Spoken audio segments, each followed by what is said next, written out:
Bienvenue sur Africa 24 dans cette nouvelle édition du QG Weekend. Voici les titres de l'actualité. Publication des résultats des élections législatives du 30 décembre 2018 en République démocratique du Congo. Les députés du FCC sont majoritaires, ce qui laisse entrevoir une cohabitation politique si les résultats de la présidentielle sont confirmés.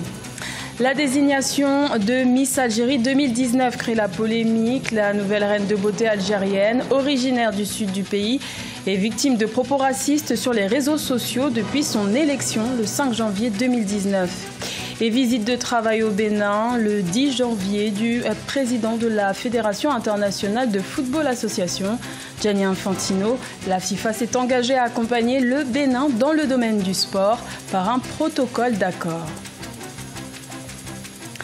Mais tout d'abord, un nouveau Premier ministre gabonais a été nommé par décret présidentiel dans la nuit de ce vendredi 11 à ce samedi 12 janvier.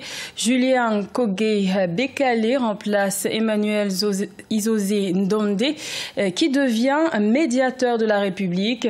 Ces deux nominations initiées par le chef de l'État Ali Bongo Ondimba, actuellement convalescent au Maroc, sont survenues quelques minutes après la mise en place de la nouvelle Assemblée nationale. Rappelons que le Gabon a connu le 7 janvier une tentative de putsch manquée par de jeunes militaires qui ont notamment justifié leur action par l'absence du président depuis la fin octobre 2018. En République démocratique du Congo, les résultats des élections législatives ont été publiés par la CENI dans la nuit du 11 au 12 janvier. Les noms de 485 députés qui composent cette nouvelle Assemblée nationale, qui en comptera au total 500, ont été énoncés, mais aucune précision n'a été faite sur leur affiliation politique. Néanmoins, il semblerait que le Front commun pour le Congo du président Joseph Kabila et ses alliés soient majoritaires avec plus de 250 sièges. La coalition de Félix Tshisekedi compte moins de 50 députés. Si sa victoire est confirmée, le nouveau président n'aura pas la main puisqu'il devra nommer un Premier ministre qui ne sera pas issu de ses rangs. Écoutons à ce propos le porte-parole du FCC, Kodjo Ndoukouma. Les élections législatives nationales et provinciales se sont déroulées le même jour que l'élection présidentielle. Il en ressort que, au niveau des législatives nationales, nous sommes, en tant que FCC, garantis d'être majoritaires à l'Assemblée nationale. Et au niveau des élections provinciales, nous sommes également crédités et garantis d'avoir la majorité dans les différentes assemblées provinciales, plus ou moins 22 assemblées sur 26. Cela signifie, en termes d'exercice du pouvoir, que nous aurons un président de la République élu qui sera de l'UDPS et un gouvernement national qui sera du FCC. Donc en termes clairs, c'est une cohabitation. Et au niveau provincial, les différents gouverneurs de province ainsi que la configuration du Sénat sera également à l'avantage du FCC. Nous avons remarqué que les leaders locaux ont été élus pour le compte du FCC parce qu'ils se sont préparés à l'avance, parce qu'ils ont un ancrage dans le Congo profond, alors que au niveau de la présidentielle, les résultats reflètent un principe d'alternance voulu à la tête du pays.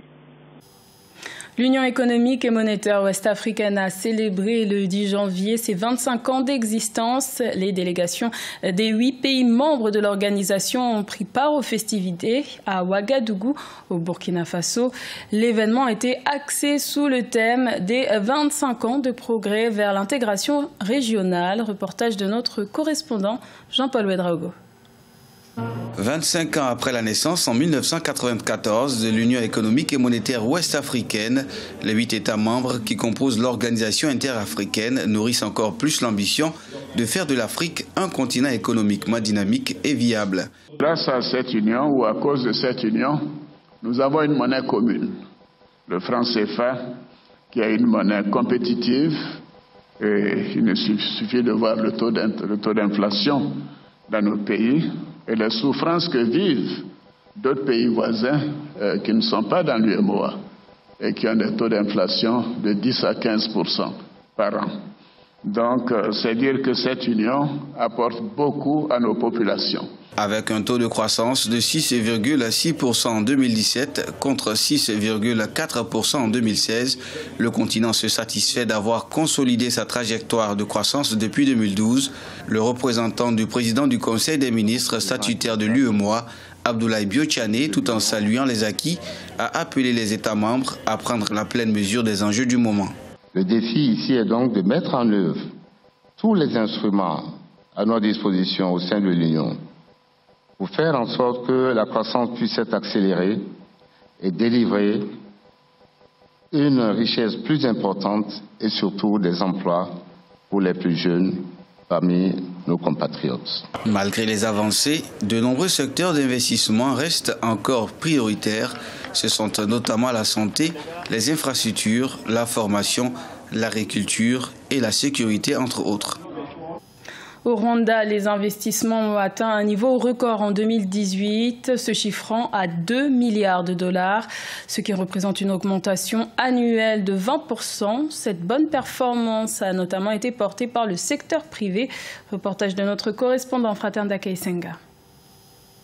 Ce sont 173 projets qui ont été enregistrés au Rwanda en 2018 pour un coût total de 2 milliards et 6 millions de dollars américains par rapport aux 2 milliards prévus. Selon l'Office rwandais de développement, c'est une augmentation de 20% par rapport aux investissements de 1,67 milliard enregistrés en 2017. Je dirais que l'année 2018 était une année plus ou moins exceptionnelle parce qu'il y a eu de grands projets qui ont été initiés, notamment dans les secteurs qui n'étaient pas classiquement envahis par les investisseurs, notamment le secteur minier, où non seulement le secteur privé, il y a eu lancement d'un grand projet de transformation des minerais. Parmi les secteurs les plus performants, celui de la fabrication, des industries extractives, de l'agriculture et de l'agroalimentaire qui ont représenté 57% des investissements enregistrés. Le tourisme, la santé, les services aux entreprises et les technologies de l'information sont des autres secteurs qui ont attiré les investisseurs importants. L'une des raisons pour lesquelles nous avons voulu investir au Rwanda, c'est d'abord la vision du pays en matière de technologie. Nous travaillons avec le gouvernement rwandais à développer la plateforme des services gouvernementaux en ligne. En plus, les Rwandais sont ouverts, dignes de confiance et veulent apprendre vite à avancer. Une grande partie de ces investissements a été réalisée par les investissements locaux à 49% par rapport aux 28% enregistrés en 2017. Les investissements directs étrangers ont été de 47% par rapport aux 62% en 2017. C'est inédit en Algérie. Pour la première fois, une jeune femme originaire d'une région du sud du pays a été élue le 5 janvier reine de beauté. Mais l'élection de Khadija Ben Amou comme Miss Algérie a suscité la polémique et a laissé place à de nombreux propos racistes sur les réseaux sociaux. Corinne Kamdem. Khadija Ben Amoun, 26 ans, est entrée dans l'histoire quand elle est devenue la première femme noire à remporter la couronne au concours annuel de beauté Miss Algérie 2019 qui s'est tenu le 5 janvier. Une victoire qui depuis lors a été entachée par des commentaires racistes sur les réseaux sociaux. L'Algérie est un grand pays, nous venons de toutes les villes, nous représentons toute l'Algérie et il y a 48 États. J'ai représenté le Sud et j'ai remporté le titre de Miss Algérie. Ils se sont demandé comment le Sud a fait pour gagner. J'espère que je ne les décevrai pas. Je dis à ceux qui me critiquent qu'Allah vous accorde ses conseils et à ceux qui m'ont encouragé que Dieu vous protège et je vous remercie pour vos encouragements. Gagner un concours de beauté devrait être un moment de joie, mais Khadija, originaire du vaste désert du sud du pays, a immédiatement été prise pour cible en ligne pour sa couleur de peau foncée. Plus de 75% des Algériens vivent dans le Nord. Les personnalités les plus en vue de la vie publique sont les habitants du Nord à la peau claire. Il n'y a qu'un seul ministre au sein du gouvernement à la peau foncée. Certains sudistes se sont exclus du développement par rapport aux nordistes, alors que la région frontalière du Mali et du Niger est riche en pétrole et en gaz et fournit 95% des revenus de l'Algérie. Elle est magnifique, que Dieu la bénisse. En Algérie, nous avons des beautés diverses, la beauté du nord, de l'est, du sud et de l'ouest. Et chaque fois, une région est mise à l'honneur. Cette fois-ci, ils ont choisi la beauté du désert, c'est elle. La beauté pour nous ne se mesure pas à la couleur de la peau, mais nous avons la plus belle des beautés et c'est Miss Algérie Algérie 2019. Khadija, originaire d'Adrar, a participé à 20 manches de la compétition avant d'être couronnée Miss Algérie 2019. C'est la première sudiste à remporter ce titre. Elle représentera ensuite le pays à Miss Monde et participera à des œuvres caritatives. Le Bénin a reçu le 10 janvier le président de la FIFA, Gianni Infantino, pour une visite de travail. La FIFA a signé un protocole d'accord pour accompagner le Bénin dans ses réformes en ce qui concerne le domaine du sport et plus précisément du football. Reportage de notre correspondant Lev Tionou.